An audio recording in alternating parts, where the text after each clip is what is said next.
उनकी गुमशुदगी को लेकर लोग काफी बेसब्री से इंतजार कर रहा था कि चिन्मय कब मिलेगा और ये इंतजार अब मौत में बदल चुका है। उक्त जानकारी डीएसपी नुपुर उपाध्याय ने आज शनिवार की सुबह लगभग 10 बजे दी है। बिलासपुर जिले की भरारी गांव की गलियों में पसरा सन्नाटा अब मातम में बदल चुका है। 13 वर्षीय चिन्मय सूर्यवंशी जिसकी गुमशुदगी ने पूरे गाँव को बेचैन कर रखा था, 13 दिन बाद ही इस गाँव के ही स्कूल में लाश के रूप में मिला। उम्मीदों की डोर टूट गई और गांव में गुस्से और गम का सैलाब उमड़ा पड़ा।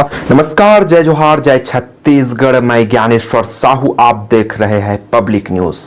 हम बात कर रहे हैं चिन्मय की हत्या के बारे में, जो कि वो गुमशुदगी की जो सूचना है वो लगातार आसपास क्षेत्र में पूरा तेजी से फैल गया था और गांव में मातम पसरा हुआ था। उनकी गुमशुदगी को लेकर लोग काफी बेसब्री से इंतजार कर रहा था कि चिन्मय कब मिलेगा और ये इंतजार अब मौत में बदल चुका है। आपको बता देना चाहता हूँ कि 13 दिन बाद चिन्मय की जो शव है भरारी के ही स्कूल परिसर में, स्कूल के एक जर्जर भवन में, एक रूम में, कमरा में मिला था।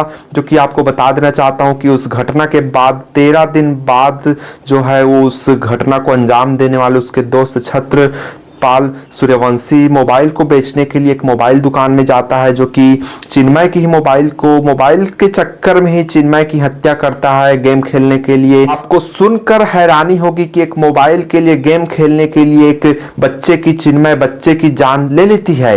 जिस घटना के बाद 13 दिन बाद जो अपराधी है, जो गुनाह किया है, उस मोबाइल को बेचने के लिए एक मोबाइल दुकान में जाता है, जिसके बाद साइबर सेल की मदद से पता चलता है, ट्रैक करने के बाद कि मोबाइल चालू हो गया है और बेचने की फिराक में एक जो आरोपी है वो दुकान जाता है। जिसके बाद मौके पर जो रतनपुर पुलिस और बिलासपुर पुलिस है दबोच लिया जाता है आरोपी को और दबोचने के बाद गंभीरता से पूछताछ किया जाता है, जिसके बाद आरोपी द्वारा जो अपराध करना स्वीकार किया जाता है और उसे गिरफ्तार किया जाता है। उक्त जानकारी डीएसपी नुपुर उपाध्याय ने आज शनिवार की सुबह लगभग 10 बजे दी है।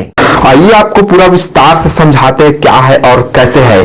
बिलासपुर जिले की भरारी गांव की गलियों में पसरा सन्नाटा अब मातम में बदल चुका है। 13 वर्षीय चिन्मय सूर्यवंशी जिसकी गुमशुदगी ने पूरे गांव को बेचैन कर रखा था, 13 दिन बाद ही इस गांव के ही स्कूल में लाश के रूप में मिला। उम्मीदों की डोर टूट गई और गांव में गुस्से और गम का सैलाब उमड़ा पड़ा।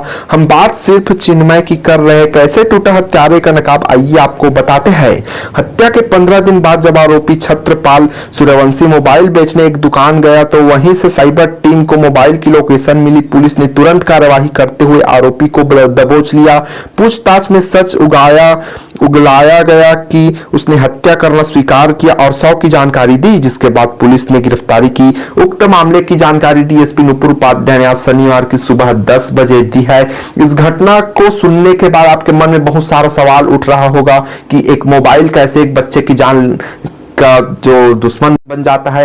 इस घटना को लेकर आपके मन में क्या सवाल उठ रहा है, कमेंट सेक्शन में कमेंट करके जरूर बताइएगा। चैनल में नए हैं तो चैनल को सब्सक्राइब कीजिएगा। फिर मिलेंगे ऐसी और खबरों के साथ, तब तक के लिए जय हिंद, जय भारत, जय छत्तीसगढ़।